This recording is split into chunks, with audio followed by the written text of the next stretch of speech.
Bismillahirrahmanirrahim. Assalamualaikum warahmatullahi wabarakatuh. Sebelumnya saya ucapkan mohon izin kepada yang terhormat Ibu Dr. Purwati Kuswarini, Magister Sains, dan kepada Bapak Diki Muhammad Haidir, Magister Pendidikan, serta kepada rekan-rekan sekalian yang sangat kami rindukan. Halo rekan-rekan, perkenalkan kami dari kelompok 10 akan mempresentasikan tentang ecological restoration.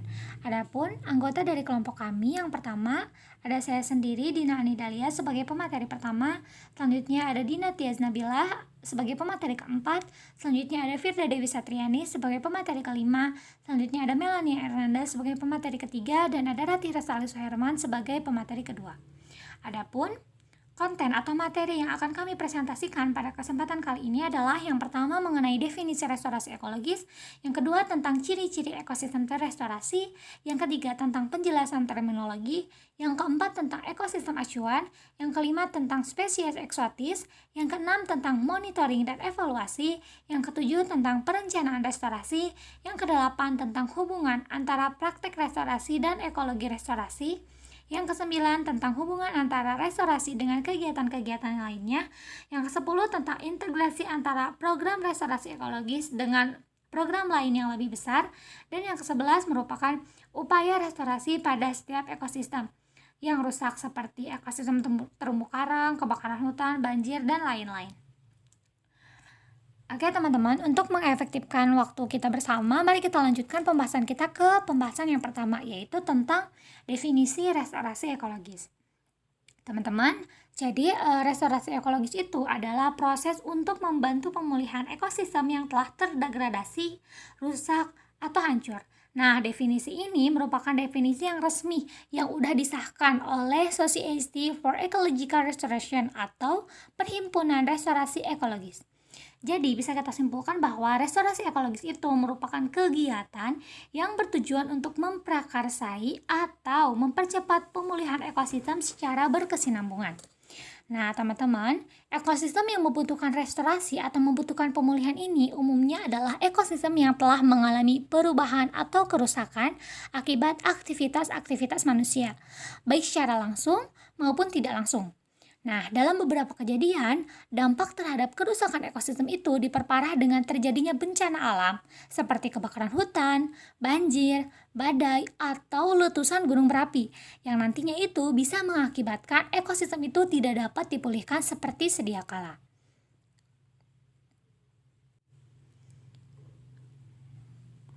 Oke.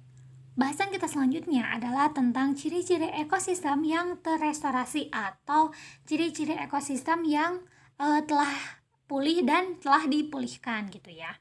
Nah teman-teman, sebuah ekosistem yang dikategorikan telah pulih atau telah dipulihkan ini, itu artinya si ekosistemnya itu akan mengandung sumber daya biotik dan abiotik yang memadai untuk berkelanjutan tanpa membutuhkan bantuan lebih lanjut, sehingga akan dapat menopang ekosistem tersebut secara struktural maupun fungsional, yang dapat bertahan terhadap gangguan lingkungan dan dapat berinteraksi dengan ekosistem tetangga dalam hal arus biotik dan abiotik serta interaksi budayanya. Nah, di sini ada 9 ciri yang memberikan gambaran untuk menentukan tercapainya proses pemulihan ekosistem. Nah, yang pertama adalah ekosistem yang telah pulih ini berisi kumpulan karakteristik dari spesies yang terdapat dalam ekosistem dan menjadi acuan bagi struktur masyarakat. Yang kedua adalah ekosistem yang telah pulih itu terdiri dari spesies endemik utama. Jadi, dalam ekosistem budaya yang dipulihkan, dukungan dana dapat diberikan untuk spesies peliharaan eksotis serta spesies ruderal dan segetal non-invasif yang mungkin berevolusi secara bersama dengan spesies-spesies tersebut. Nah, spesies ruderal ini adalah tanaman yang menguasai area-area terganggu, sedangkan spesies segetal biasanya tumbuh bercampur dengan tanaman lain pada ekosistem tersebut. Jadi ekosistem pulih itu mulai biar ekosistem cepat atau ditandai dengan ekosistem pulih itu udah ada tanaman-tanaman yang eksotis gitu teman-teman, ada tanaman-tanaman endemik, enggak tanaman aja sih, spesies-spesies yang endemik, baik itu berupa tanaman atau enggak bisa sih hewan juga. Nah Selanjutnya adalah yang ketiga, semua kelompok fungsional yang diperlukan untuk pengembangan lanjutan dan atau stabilitas ekosistem dipulihkan haruskah terwakili? Jika tidak, kelompok yang hilang berpotensi untuk dikuasai secara alami.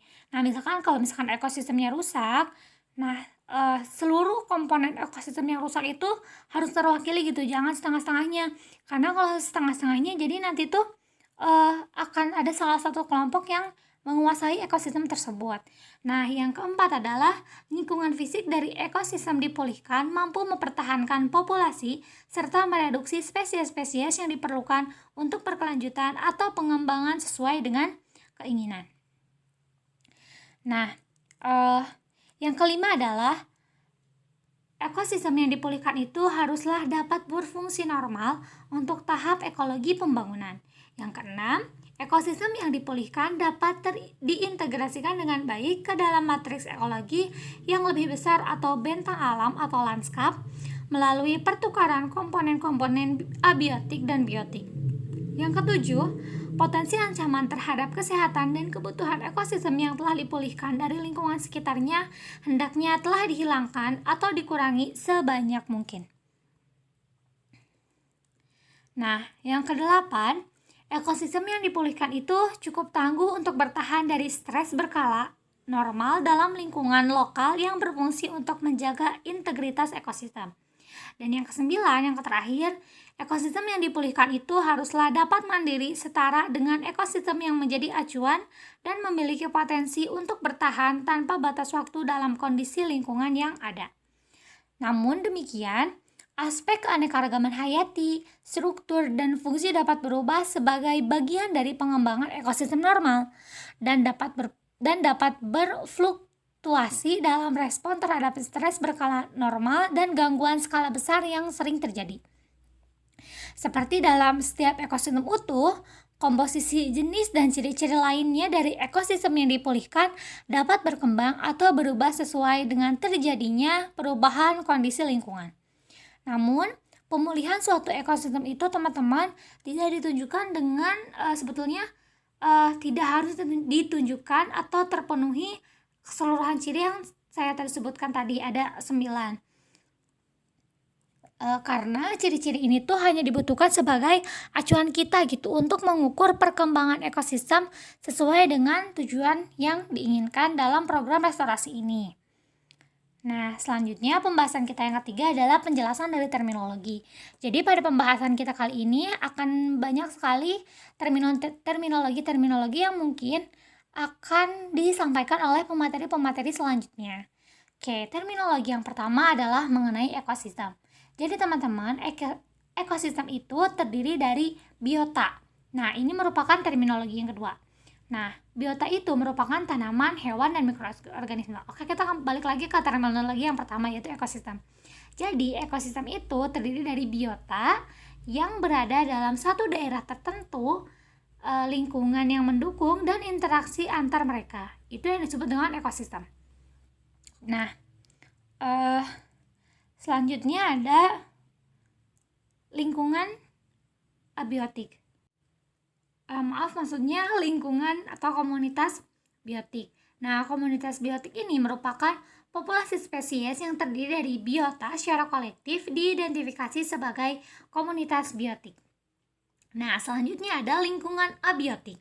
Lingkungan abiotik ini merupakan suatu yang menopang biota suatu ekosistem, termasuk tanah atau substrat, atmosfer atau media cair, hidrologi, cuaca dan iklim, bentuk topografi, nutrisi, dan salinitas.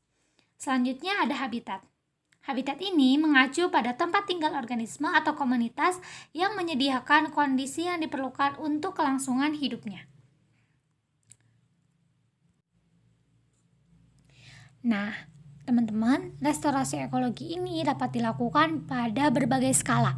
Tetapi dalam prakteknya, semua restorasi ekologi itu harus didekati dengan perspektif bentang alam.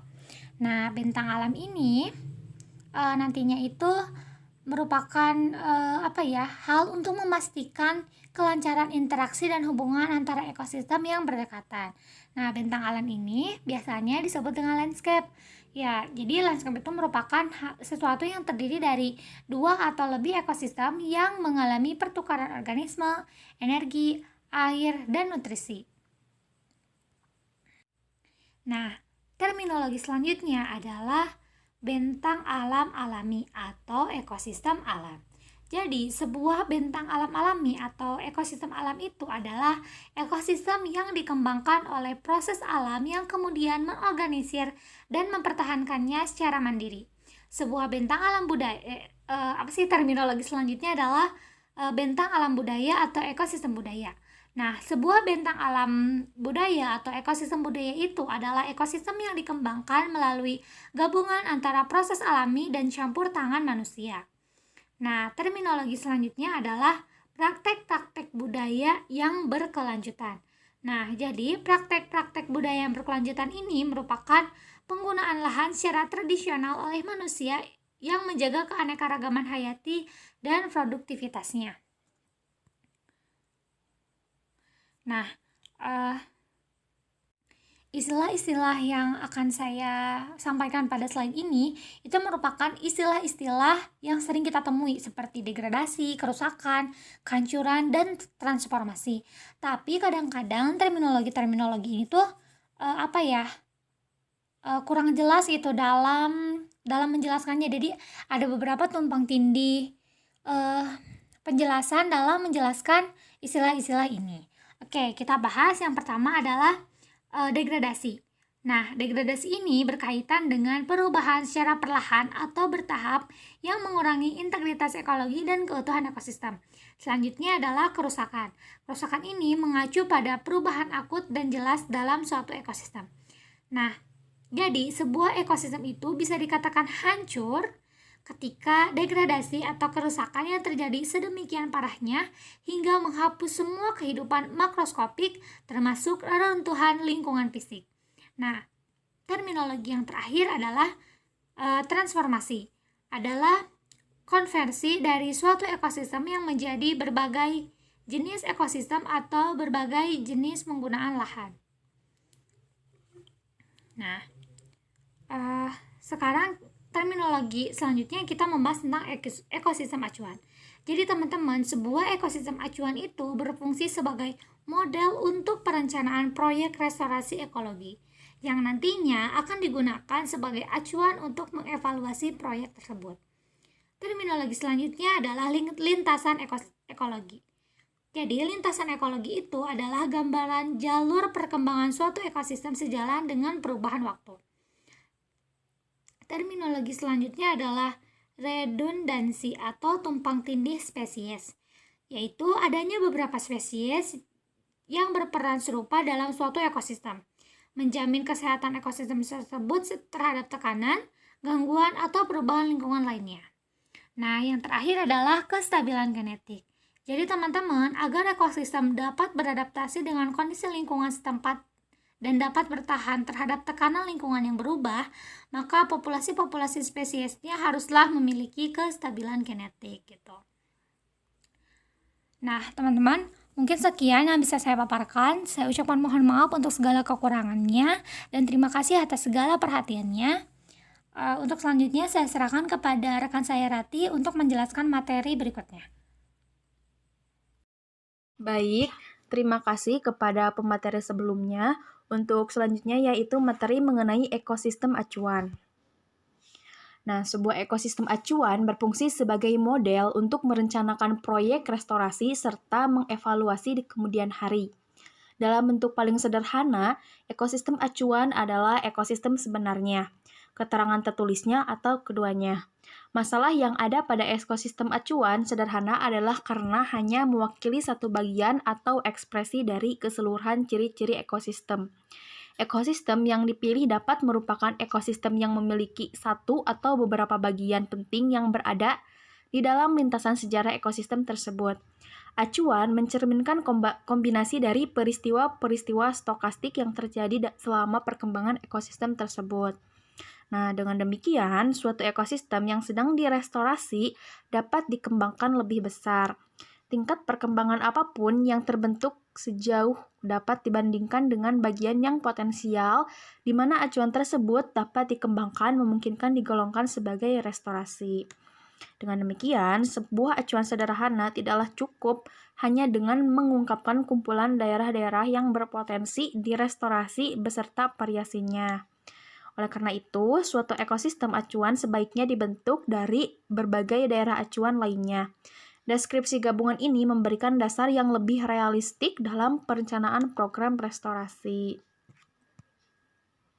Nah, sumber-sumber informasi yang dapat digunakan untuk merencanakan ekosistem acuan termasuk yang pertama, deskripsi ekologi, yaitu daftar spesies beserta peta daerah yang direncanakan untuk direstorasi sebelum terjadinya kerusakan. Yang kedua, keadaan terdahulu dan juga keadaan terbaru beserta foto-foto permukaan tanah. Yang ketiga, reruntuhan daerah yang akan direstorasi yang menunjukkan kondisi fisik dan biota sebelumnya. Kemudian yang selanjutnya, deskripsi ekologi dan daftar spesies dari ekosistem yang sama. Nah, yang selanjutnya yaitu spesimen-spesimen herbarium dan museum. Kemudian, catatan sejarah dan sejarah yang diutarakan oleh orang-orang yang akrab dengan daerah yang direstorasi sebelum terjadinya kerusakan. Dan yang terakhir yaitu bukti-bukti paleologis seperti fosil serbuk sari, arang, lingkar tahun satu pohon, jenis-jenis binatang pengerat. Nah, nilai sebuah daerah acuan akan meningkat sejalan dengan jumlah informasi yang dikandungnya. Namun, setiap pendataan informasi sering terkendala oleh waktu dan ketersediaan dana.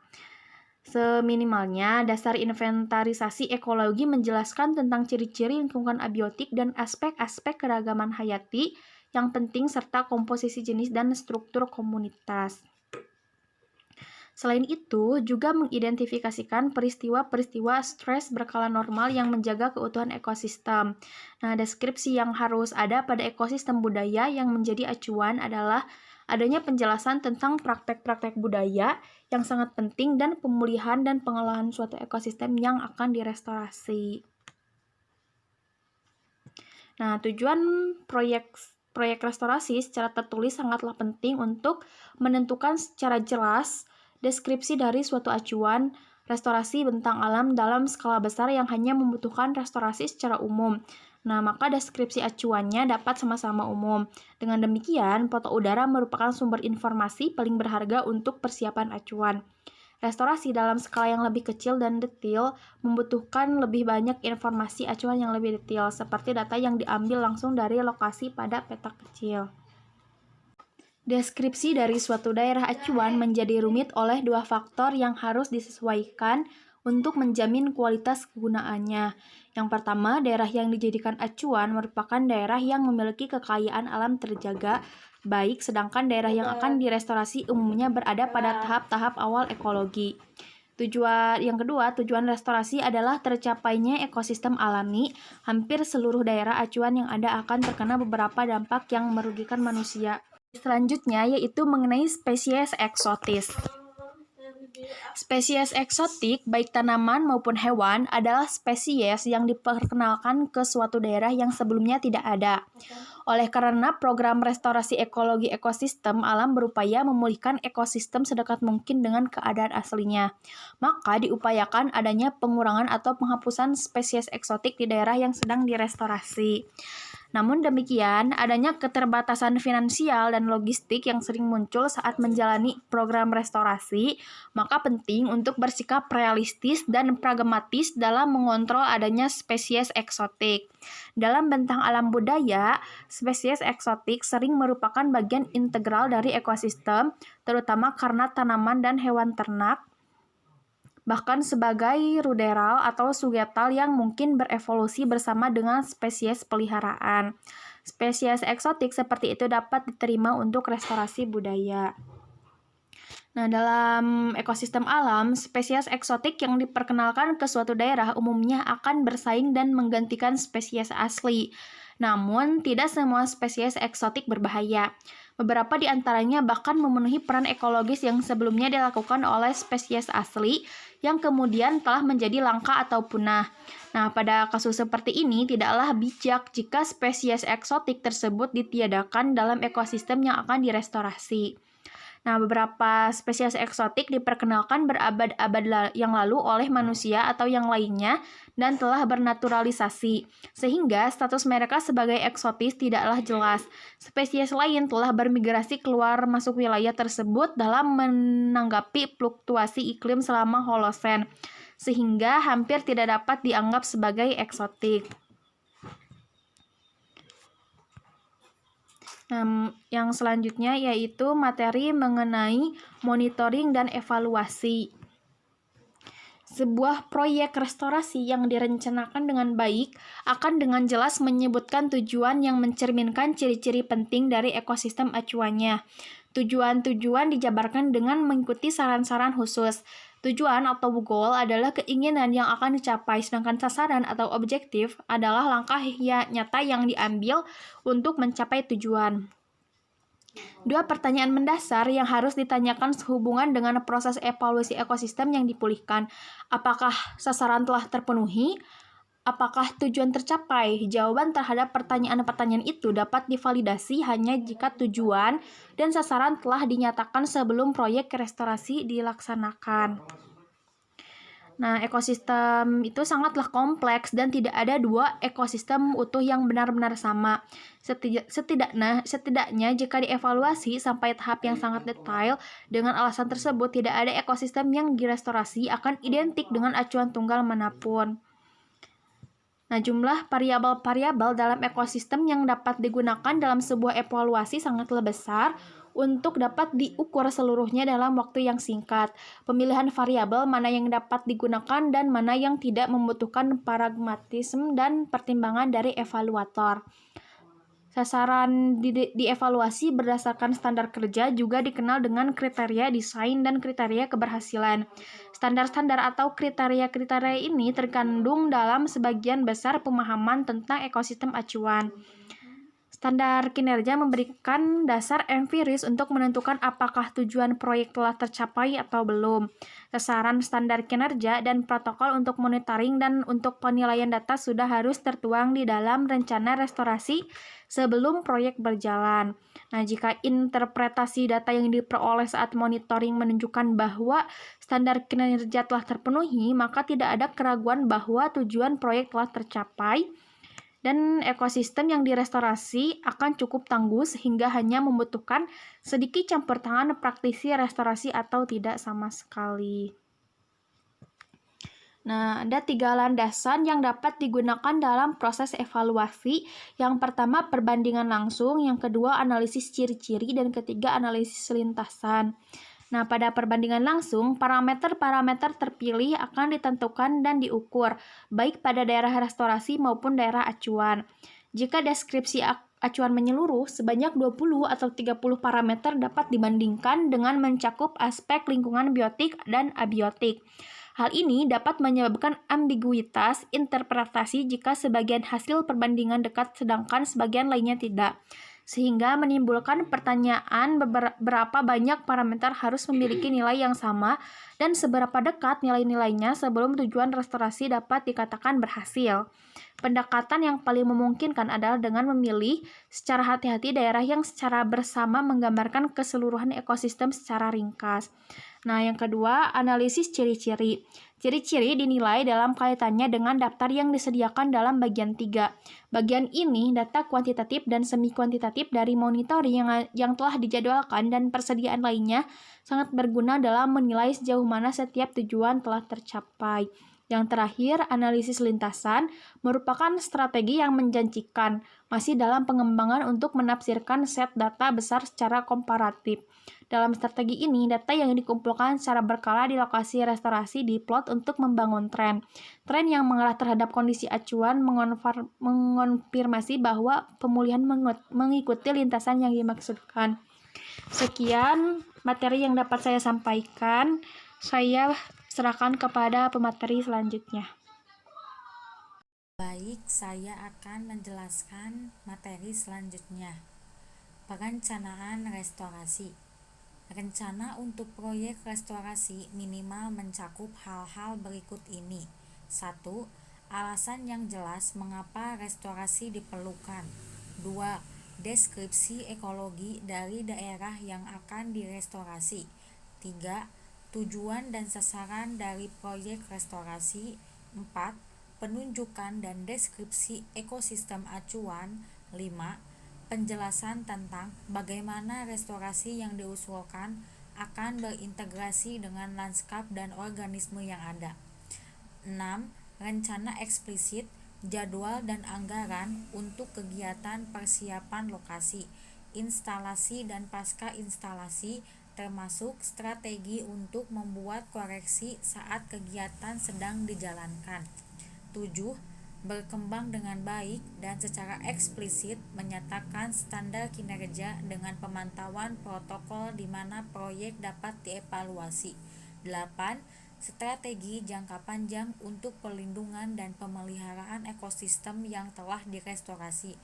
Jika memungkinkan, setidaknya ada satu peta kontrol yang tidak direstorasi harus dimasukkan di lokasi proyek untuk tujuan perbandingan dengan ekosistem yang direstorasi. Selanjutnya, hubungan antara praktek restorasi dan ekologi restorasi. Praktek restorasi adalah praktek merestorasi ekosistem seperti yang dilakukan oleh para praktisi di lokasi proyek tertentu. Sedangkan ekologi restorasi adalah ilmu di mana praktek didasarkan. Ekologi restorasi idealnya memberikan konsep yang jelas, model, metodologi, dan alat bagi para praktisi dalam mendukung praktek mereka. Terkadang, praktisi ekologi dan ahli ekologi restorasi adalah orang yang sama yang menghubungkan antara teori dan praktek. Bidang ekologi restorasi tidaklah hanya terbatas pada praktek restorasi semata. Seorang ahli ekologi restorasi dapat lebih mendalami teori-teori ekologi melalui pemanfaatan lokasi proyek restorasi sebagai daerah eksperimental. Sebagai contoh, informasi yang diperoleh dari sebuah daerah dapat digunakan dalam menjawab pertanyaan yang berkaitan dengan aturan perakitan komunitas biotik.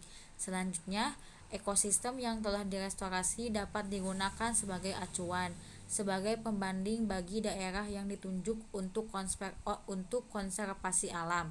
Jadi, untuk praktek restorasi dan ekologi restorasi itu sangat berkaitan. Praktek restorasinya, prakteknya, dan ekologinya yaitu ilmu. Praktek tidak didasarkan ilmu, maka kurang maksimal, begitupun sebaliknya. Hubungan antara program restorasi dengan kegiatan lainnya. Restorasi ekologi adalah salah satu dari beberapa kegiatan yang berusaha untuk mengubah biota dan kondisi fisik di sebuah daerah.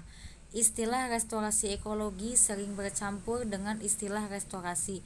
Kegiatan-kegiatan restorasi meliputi pembaruan, penempatan kembali atau rehabilitasi, mitigasi, rekayasa ekologi, dan berbagai macam manajemen sumber daya termasuk satwa liar, perikanan, dan manajemen wilayah jangkauan, agroforestry, dan kehutanan. Semua kegiatan ini dapat tumpang tindih dengan dan bahkan mungkin memenuhi syarat sebagai restorasi ekologi jika memenuhi semua kriteria yang dinyatakan dalam bagian-bagian itu. Restorasi umumnya lebih membutuhkan kegiatan-kegiatan program tambahan pasca kegiatan utama untuk memenuhi semua kriteria tersebut. Yang pertama, rehabilitasi. Rehabilitasi memiliki kesamaan mendasar dengan restorasi dalam hal sejarah ekosistem atau sebelum keberadaan ekosistem sebagai model atau acuan. Namun, kedua hal ini berbeda dalam hal tujuan dan strateginya. Rehabilitasi menekankan perbaikan proses ekosistem, produktivitas, dan jasa, sedangkan tujuan restorasi juga mencakup pembentukan kembali integritas biotik yang sudah ada dalam hal komposisi jenis dan struktur komunitas. Kemudian yang kedua ada reklamasi. Reklamasi yang awalnya sering digunakan dalam konteks lahan bekas tambang di Amerika Utara dan Inggris memiliki aplikasi yang lebih luas dari rehabilitasi. Tujuan utama dari reklamasi meliputi stabilisasi medan, jaminan keselamatan publik, peningkatan estetika, dan umumnya penggunaan lahan dalam konteks regional dianggap tujuan yang berguna. Revegetasi yang biasanya merupakan bagian dari reklamasi lahan mungkin hanya memerlukan pembentukan satu atau beberapa spesies. Kegiatan reklamasi yang berdasarkan pada kegiatan ekologis dapat dikategorikan sebagai rehabilitasi atau bahkan restorasi. Yang ketiga ada mitigasi. Mitigasi adalah tindakan yang dimaksudkan untuk mengkompensasi kerusakan lingkungan. Mitigasi umumnya diperlukan di Amerika Serikat sebagai syarat untuk penerbitan izin untuk pembangunan swasta dan proyek-proyek pekerjaan umum yang menyebabkan kerusakan lahan basah. Beberapa, tetapi mungkin relatif sedikit, proyek mitigasi memenuhi ciri-ciri ekosistem restorasi. Kemudian ada istilah penciptaan. Penciptaan berkaitan dengan proyek-proyek yang dilakukan sebagai mitigasi di daerah yang sepenuhnya tanpa vegetasi. Penggunaan lahan sering menyebabkan terjadinya perubahan lingkungan sehingga memerlukan instalasi berbagai jenis ekosistem yang berbeda dari yang awalnya ada. Penciptaan yang dilakukan sebagai rekayasa yang diawasi atau arsitektur lanskap tidak dapat dikategorikan sebagai restorasi karena restorasi memulai pengembangan ekosistem melalui lintasan sejarahnya dan selanjutnya memungkinkan proses otogenik untuk memandu perkembangan selanjutnya dengan sedikit atau tanpa campur tangan manusia. Kemudian selanjutnya integrasi antara program restorasi ekologi dengan program lain yang lebih besar. Restorasi ekologi terkadang hanya merupakan bagian kecil dari program yang lebih besar yang dikelola oleh perusahaan negara atau swasta, seperti proyek pengelolaan daerah aliran sungai, pengelolaan ekosistem dan konservasi alam. Manajer proyek perusahaan besar harus menyadari kompleksitas dan biaya yang dibutuhkan dalam perencanaan dan pelaksanaan restorasi ekologi. Penghematan biaya dapat dilakukan dengan koordinasi yang cermat antara kegiatan restorasi dengan aspek-aspek lain dari sebuah program besar yang dijalankan. Oleh karena itu, manajer proyek akan mendapatkan keuntungan dengan mengakui restorasi ekologi sebagai komponen integral dari sebuah program. Jika hal ini dilakukan, restorasionis atau ahli restorasi dapat berkontribusi secara substansial untuk semua aspek dari program restorasi.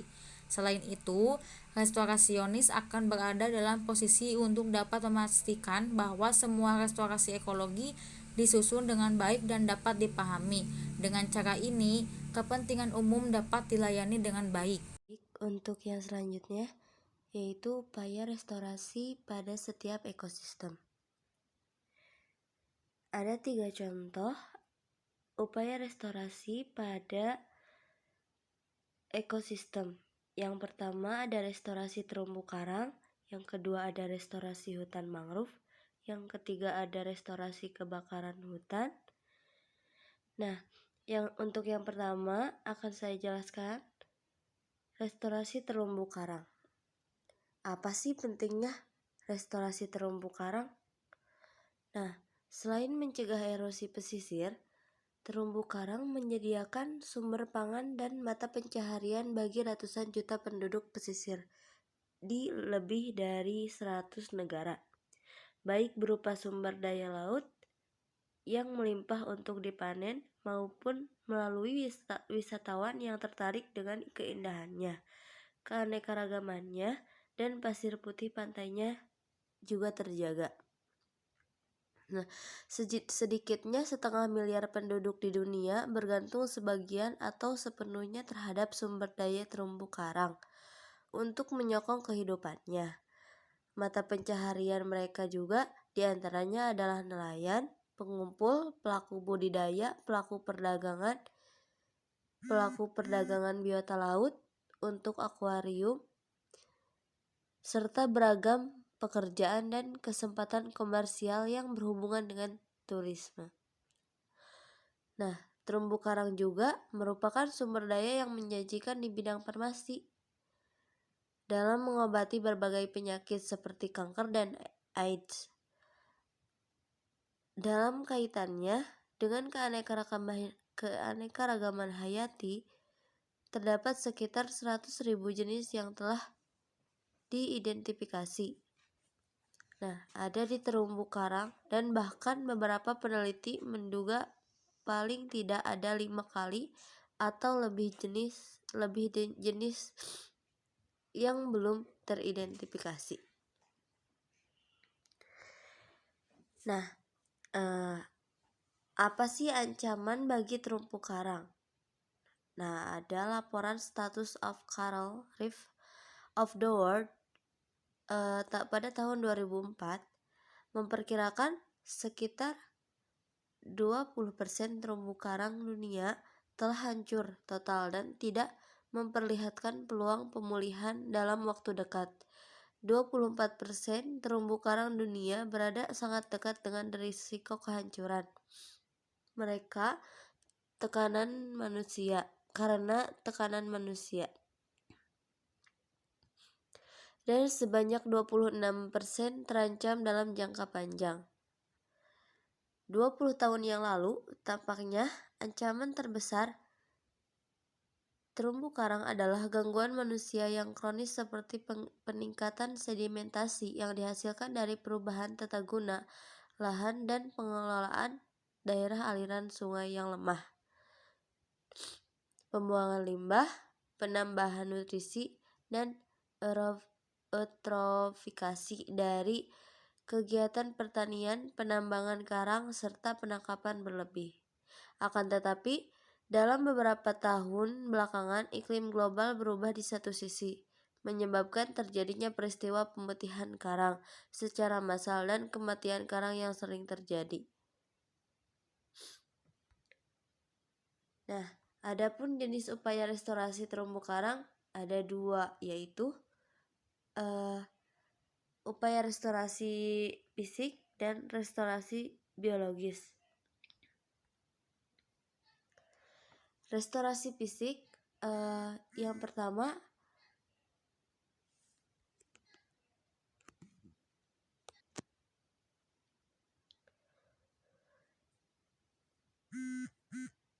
untuk restorasi fisik ada yang pertama ada pertolongan pertama dan perbaikan terumbu karang. Nah,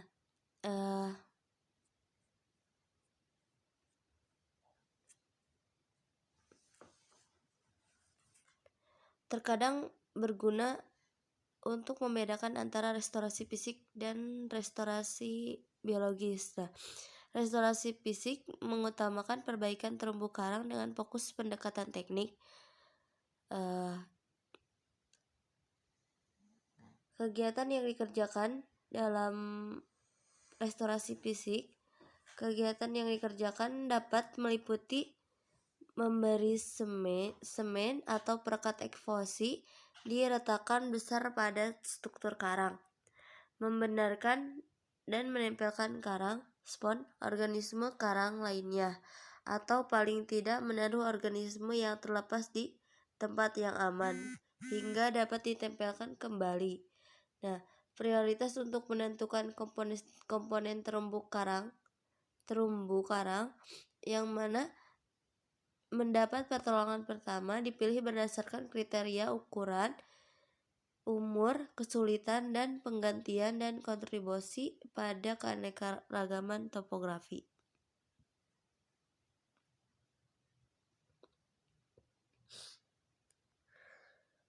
Untuk yang kedua ada pembuatan terumbu buatan. Nah, pembuatan terumbu buatan, kegiatan restorasi fisik sangat tergantung dengan penggunaan terumbu buatan yang dapat meliputi bongkahan batu kapur, beton yang didesain secara khusus seperti reef walls atau keramik seperti eco reef, hingga rangkaian kabel yang menarik mineral. Penggunaan terumbu buatan harus dipertimbangkan dengan sangat hati-hati. Terdapat bahaya penggunaan substrat buatan menjadi kegiatan penggantian substrat alami. Padahal kegiatan restorasi bertujuan untuk mengelola terumbu alami. Contoh seperti ini dapat dilihat pada beberapa negara yang menggunakan terumbu buatan, seperti rumpon untuk membantu perikanan setelah perikanan terumbu karang gagal dikelola.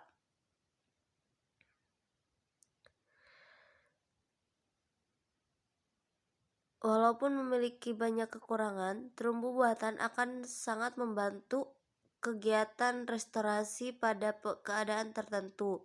Nah, penggunaan terumbu buatan dapat menghasilkan peningkatan kompleksitas topografi secara cepat, substrat yang stabil bagi karang dan vertebrata lainnya, substrat keras yang membuat perikanan dengan jaring yang merusak terumbu menjadi sulit, seperti pukat dan payang, tempat selam alternatif yang mengalihkan tekanan dari terumbu alami.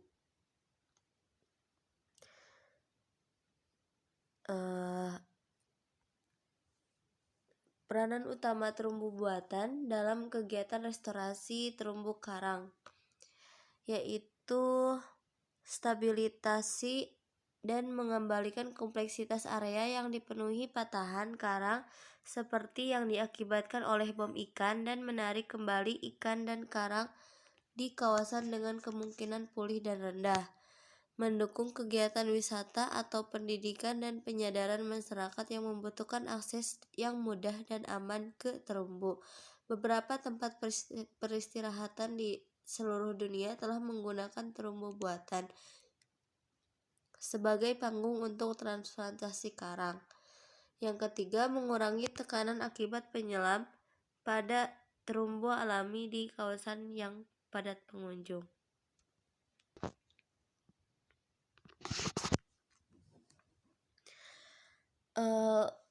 Upaya restorasi pada terumbu karang yang kedua ada restorasi biologis.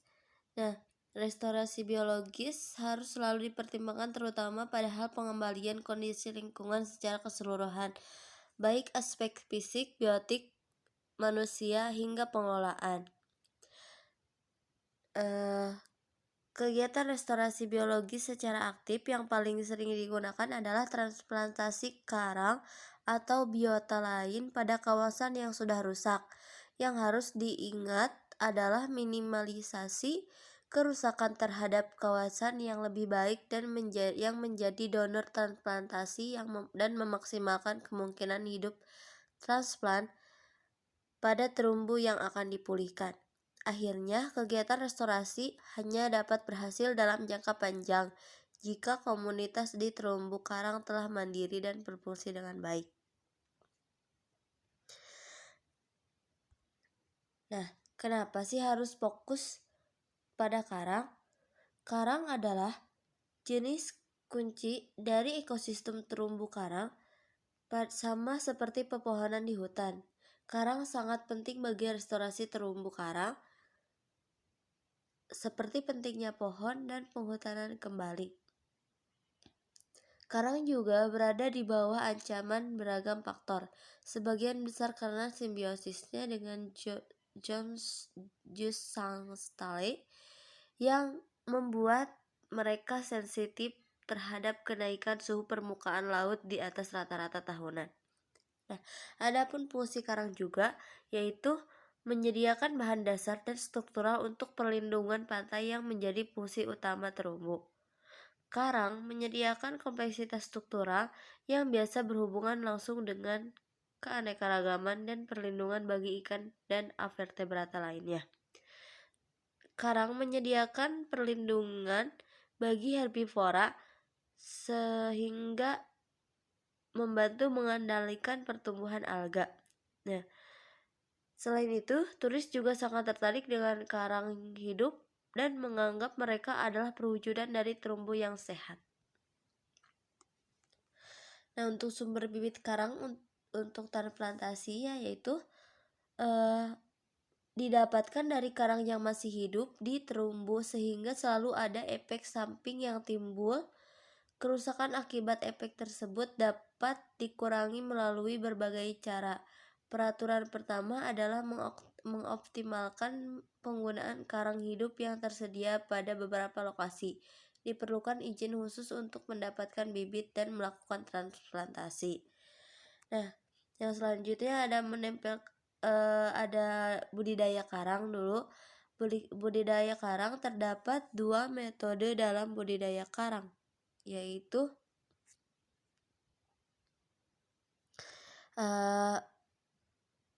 metode untuk propagasi karang secara massal baik seksual maupun aseksual. Nah, propagasi karang secara aseksual, karang dapat ditumbuhkan secara aseksual dari fragmen yang disebut ramet jika diambil dari koloni yang sama. Jika ukuran sangat kecil sering disebut nubin. Dan metode ini adalah yang paling umum. Secara eksperimen, sebuah polip bahkan dapat menghasilkan sebuah koloni melalui budidaya ex situ.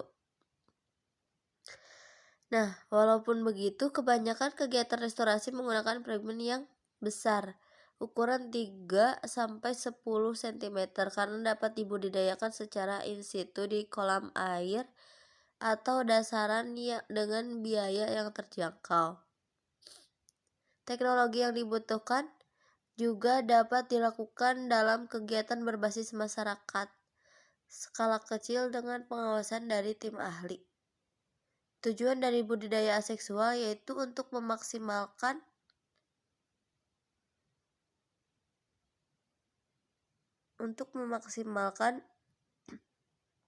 manfaat dari sejumlah bahan dasar yang meminimalkan kerusakan kawasan donor.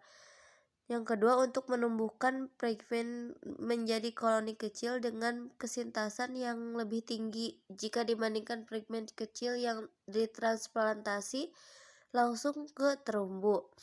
Yang ketiga, untuk menyediakan stok karang kecil yang siap ditransplantasi jika terjadi kerusakan mendadak seperti dampak tertabrak kapal.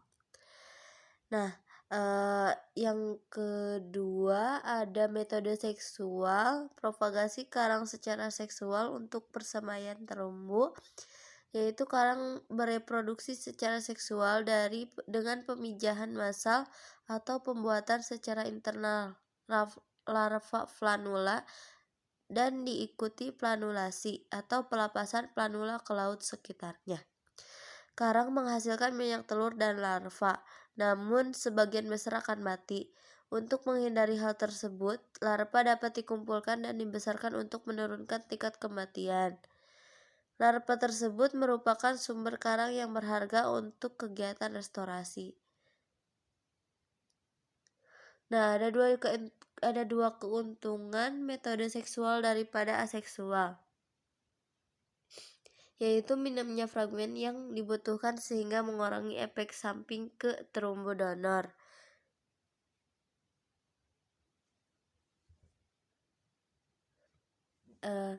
Yang kedua, ada keragaman genetik lebih terjamin karena bukan klon. Metode dapat hanya menggunakan beberapa koloni atau fragmen besar yang diambil dari terumbu dan dibawa ke akuarium untuk pemijahan. Nah, yang selanjutnya ada keragaman dan kepadatan transplant. Kepadatan transplant dengan menggunakan lokasi acuan sebagai panduan masih merupakan acuan yang kasar.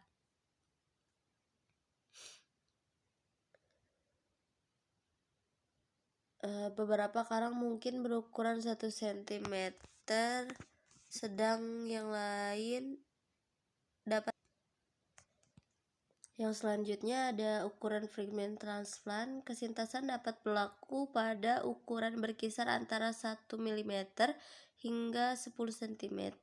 Untuk fragmen ukuran kecil disarankan berdiameter di atas 10 mm atau 1 cm. Beberapa penelitian juga menunjukkan bahwa ukuran fragmen di atas 10 cm mempunyai tingkat keberhasilan yang lebih baik. Ukuran kritis bervariasi berdasarkan jenis dan lokasi.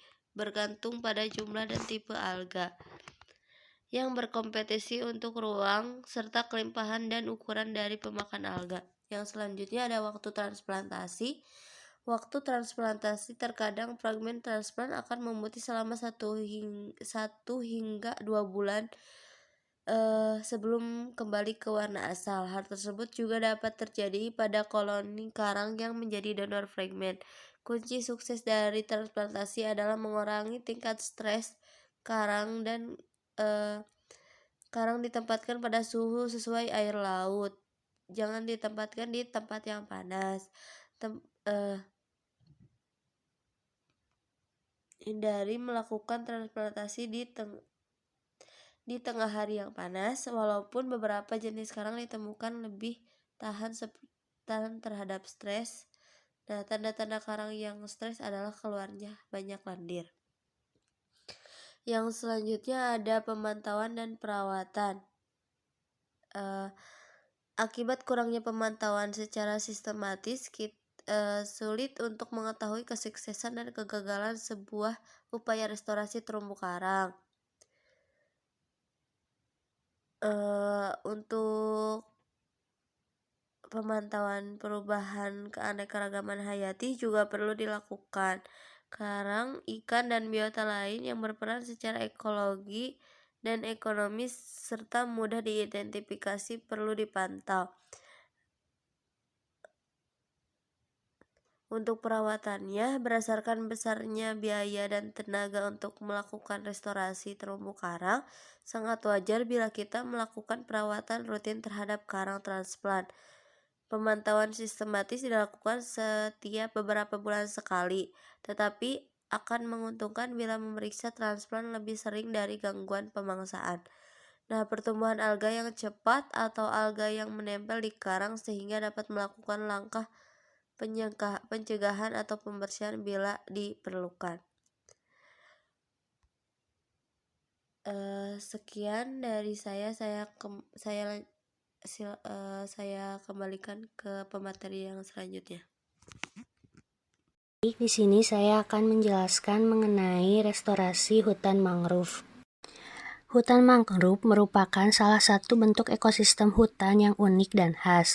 Terdapat di daerah pasang surut di wilayah pesisir pantai atau pulau-pulau kecil dan merupakan potensi sumber daya alam yang sangat potensial. Hutan mangrove memiliki nilai ekonomis dan ekologis yang tinggi tetapi sangat rentan terhadap kerusakan apabila kurang bijaksana dalam mempertahankan, melestarikan, dan mengelolanya. Hutan mangrove sangat menunjang perekonomian masyarakat pantai karena merupakan sumber mata pencarian masyarakat yang berprofesi sebagai nelayan. Secara ekologis, hutan mangrove di samping sebagai habitat biota laut juga merupakan tempat pemijahan bagi ikan yang hidup di laut bebas. Keragaman jenis mangrove dan keunikannya juga memiliki potensi sebagai wahana hutan wisata atau penyangga perlindungan wilayah pesisir dan pantai dari berbagai ancaman sedimentasi, abrasi, pencegahan intrusi air laut, serta sebagai sumber pakan habitat biota laut. Nah, kondisi hutan mangrove pada umumnya memiliki tekanan berat sebagai akibat dari tekanan krisis ekonomi yang berkepanjangan. Selain dirambah dan atau dilatih fungsikan, kawasan mangrove di beberapa daerah termasuk di DKI Jakarta untuk kepentingan tambak kini marak terjadi. Nah, akibat yang ditimbulkan terganggunya peran fungsi kawasan mangrove sebagai habitat biota laut. Nah, perlindungan wilayah pesisir dan terputusnya mata rantai makanan bagi biota kehidupan seperti burung, reptil, dan berbagai kehidupan lainnya. Selanjutnya, di sini ada akibat dari tumbuh berkembangnya pusat-pusat kegiatan dan aktivitas manusia juga disebabkan oleh beberapa aspek kegiatannya, antara lain di daerah DKI Jakarta yaitu pengembangan permukiman, terus pembangunan fasilitas rekreasi, dan pemanfaatan lahan pasang surut untuk kepentingan budidaya pertambakan. Lalu selanjutnya di sini ada konsepsi dasar dan arahan pemulihan kawasan mangrove.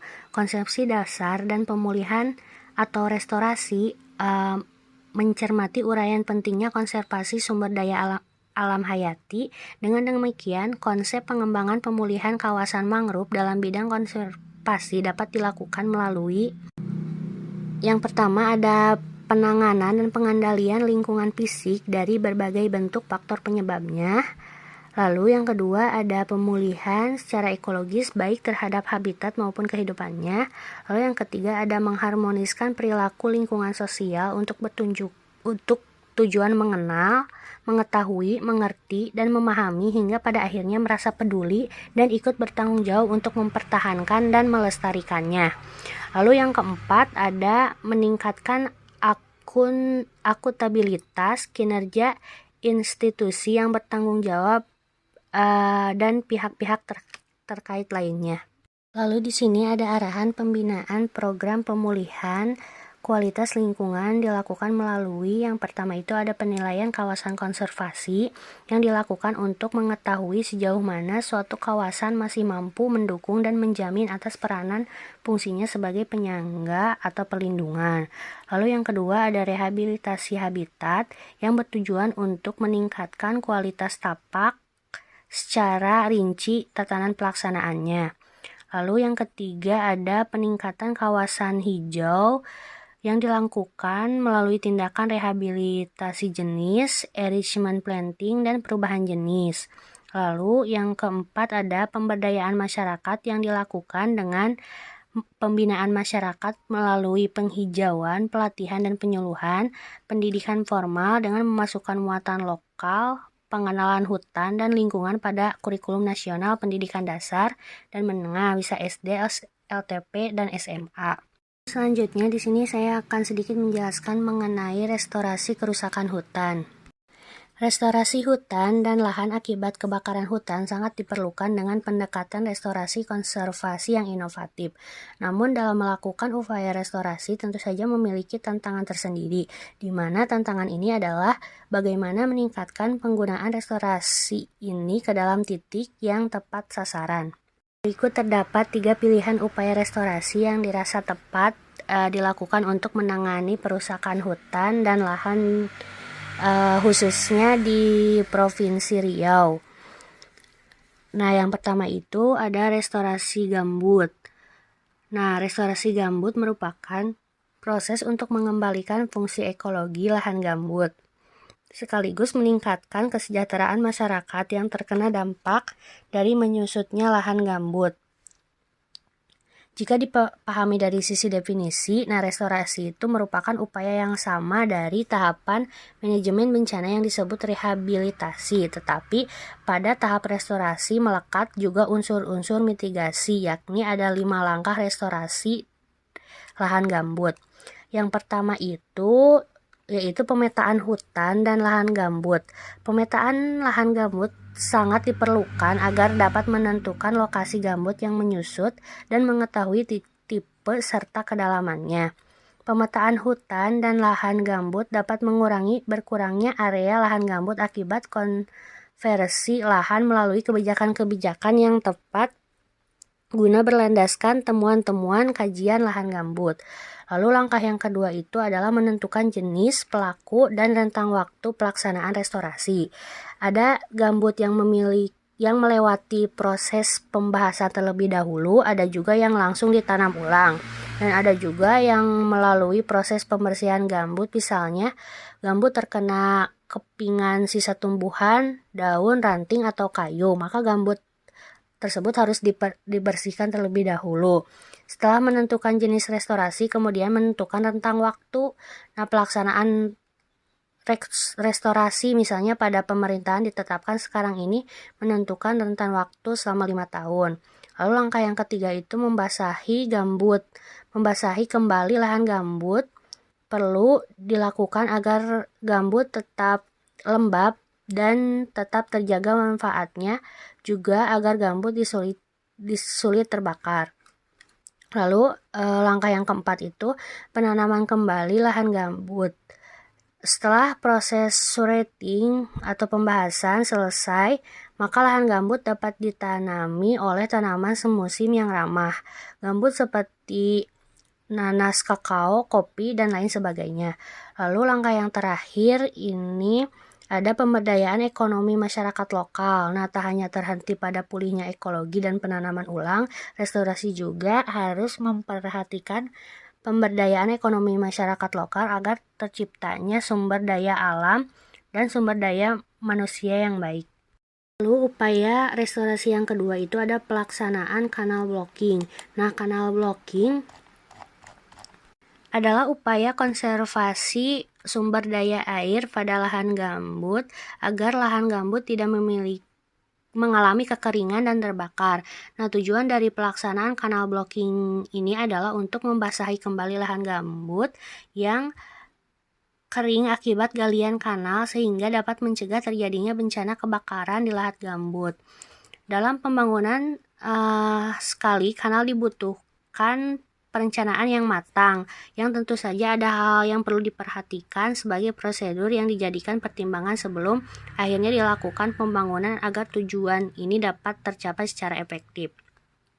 Nah, prosedur yang harus diperhatikan tersebut itu yang pertama mempertimbangkan topografi letak sekat kanal yang akan dibangun dengan mengutamakan daerah-daerah topografis tinggi dan daerah kubah yang gambutnya dalam mengalir ke bawah dan menyebabkan gambut menjadi kering sehingga mudah terbakar.